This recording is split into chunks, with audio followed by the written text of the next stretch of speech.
today's video, I'll be showing you how I remove my gel polish. I've had a reader who asked me what process I go through. It's pretty straightforward, but there are some steps that I do to make sure that I'm not damaging my nails, and also a few steps to help save some time as well.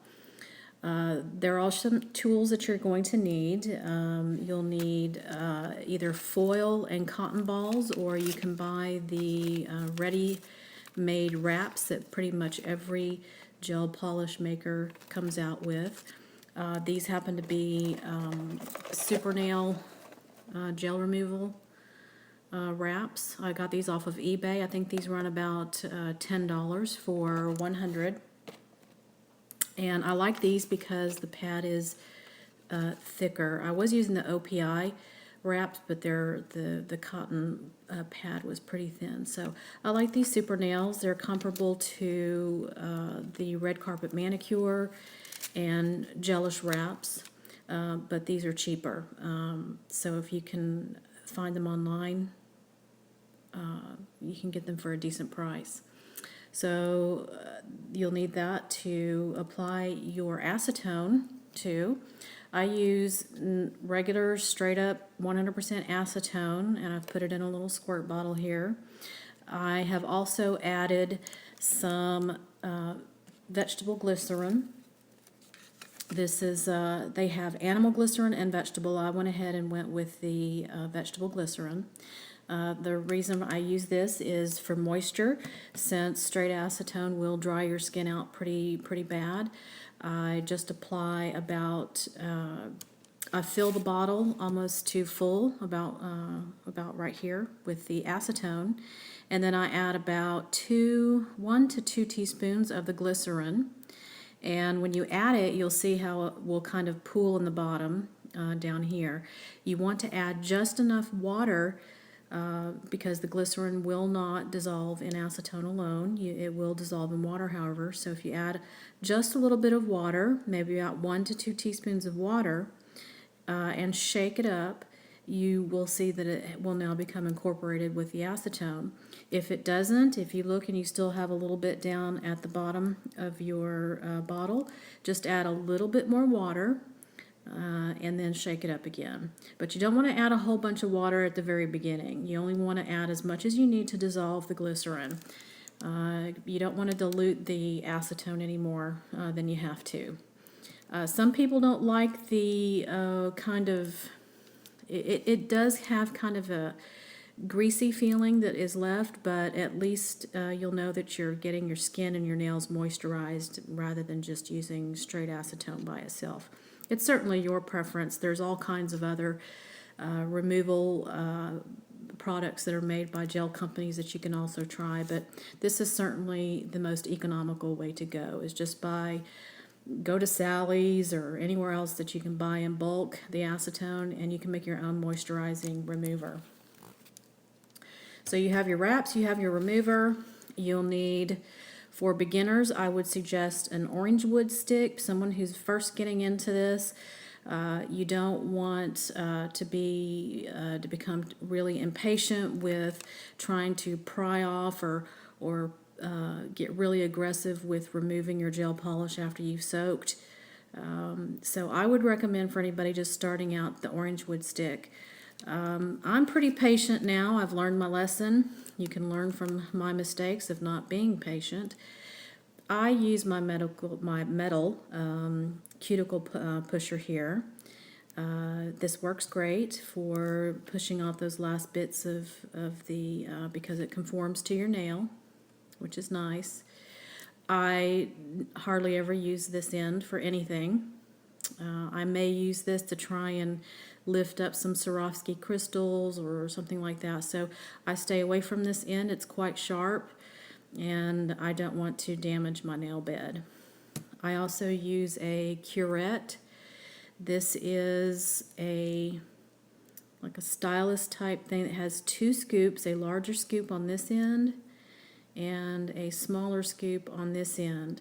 And this will be used after you soak off and remove the gel polish for doing your prep to get ready for your new gel manicure. And you would use this around your cuticle and side walls to get off all that excess cuticle and dead skin.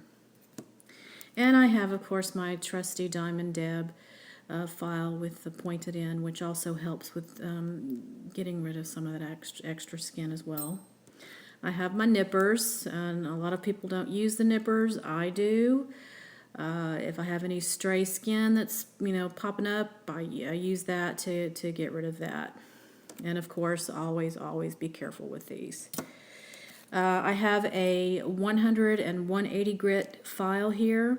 As you can see on my other nails, I've already prepped them by removing the shiny top coat, basically breaking the seal of the top coat, which is, I'm only going to, for the sake of trying to keep this video short as possible, I'm just going to show you on the one nail how I remove the gel polish.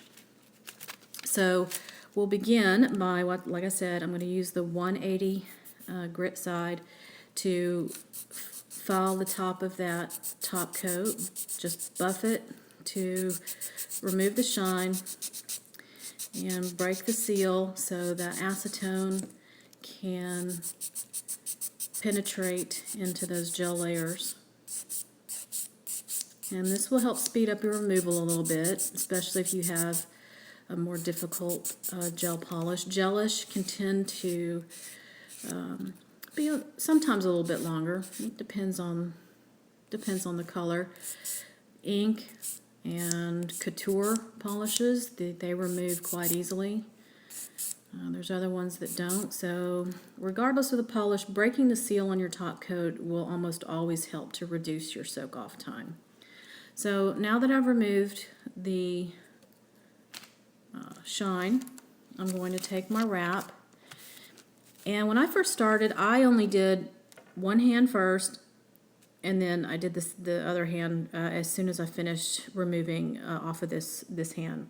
And that was basically doubling my time as far as soak off. So what I would do, and what I do, is I put a little bit of my acetone on the pad, and I wrap my nail, get it pretty conformed where you want it, so it's going to be secure. And then what I'll do is I'll take it off, set it aside, and then I'll do the foil on the rest of this hand and take them off, set it aside, and then I will do the foil on this hand. And when I'm ready to apply these back on, I just add a little bit more of the acetone and just simply stick the rest of the foil back on there. So now I will have all 10 fingers wrapped and soaking at once, and that will help save you some time. So I actually put a hole in this one, so I'm going to use another wrap. That is the problem with longer nails, at least in my experience, is trying to not poke holes in the foil. Now again, you can use regular aluminum foil and cotton balls for this process. You don't need to use these wraps. Whichever you find works the best for you. So you would let this sit.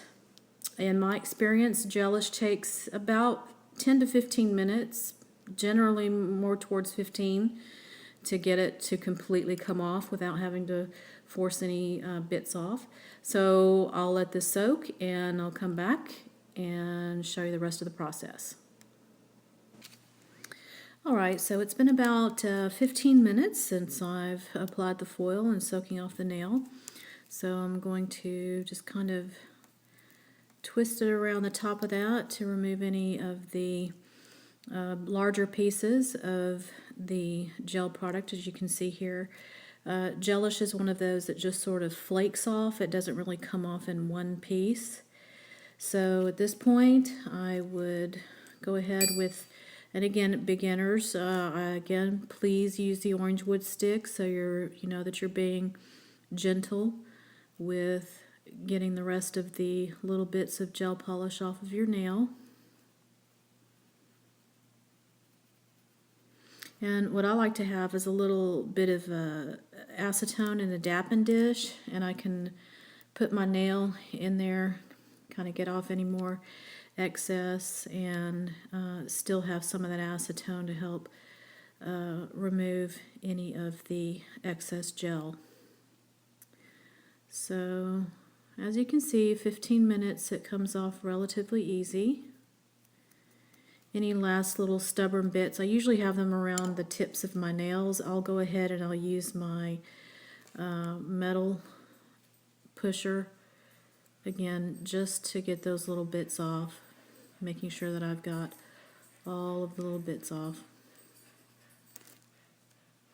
I'm going to wipe that off. And there is your soaked off nail. Now at this point, you would continue with either your dry prep, or in my case, when I first started doing gel polish, I did the dry prep because that's what all of the manufacturers recommended, so I did it. But I found that I could not get all that excess skin and cuticle, and I've got a little bit of soapy water here. I will just soak for about 5 minutes. I'll just soak my nails, and then I will continue with my prep as usual. And again, I'm going to use the curette, and I'm simply going to go around that cuticle to get any excess skin and cuticle that's left lying on the nail bed.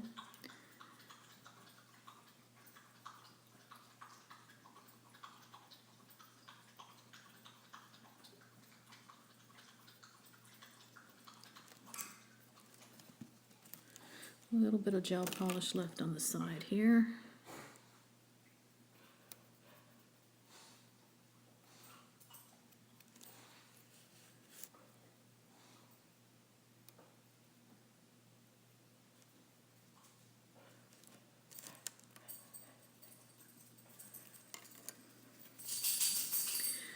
Alright, once you use your curette and you know that you've got all of that excess skin, from that you take your cuticle pusher, you gently push your cuticles back,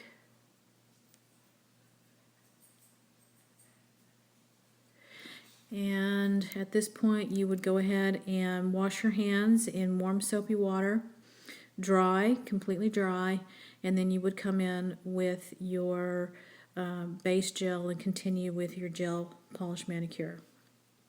So pretty easy to do. I can't stress enough, however, that patience is really the key here to make sure that you keep your nails in healthy condition. You're not removing any nail plate by aggressively scraping off any of the gel polish. So patience, patience, patience. I can't stress it enough.